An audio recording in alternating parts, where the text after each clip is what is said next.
கார்த்திகையில் பார்த்தீங்கன்னா நீங்கள் திருவண்ணாமலையில் பர்வதராஜகுமார குலத்தவர்கள் ஒரு வகையான மீனவ சமூகத்தைச் சேர்ந்த அந்த சான்றோர்கள் எடுத்து போவாங்க. அதுக்கெல்லாம் ஒரு மரபு இருக்குது. அந்த பொன்னம்பலமேட்டில் அந்த ஜோதி தெரியும் போது இந்த ஆபரணங்களை போட்டு தூபதீரம் காட்டுவாங்க.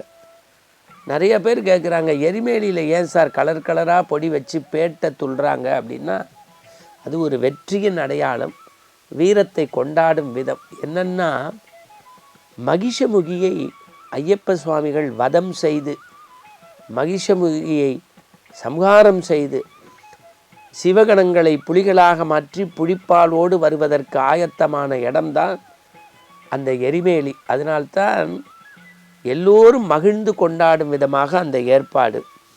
அப்புறம் சில பேர் கேட்குறாங்க, என்ன சார் சபரிமலையில் மட்டும் இந்த ஆண்டு சபரிமலைக்கு வரக்கூடிய குருசாமி கன்னிசாமி எல்லாருக்கும் வேண்டி வெடி வழிபாடுன்னு போடுறாங்களே, கானகத்தில் ஏன் வெடி வழிபாடுனா, அந்த வனப்பகுதியிலே வனாந்திர விலங்குகள் இங்கே மகரஜோதி முடிஞ்சு ஒரு 2 நாளில் கதவு சாத்திடுவாங்க. அப்புறம் திருப்பி அது கானக பகுதி, விலங்குகள் வந்து போயிடும். மனித நடமாட்டம் இருக்கும்போது விலங்குகள் விலகி செல்வதற்குத்தான் வெடி வழிபாடு.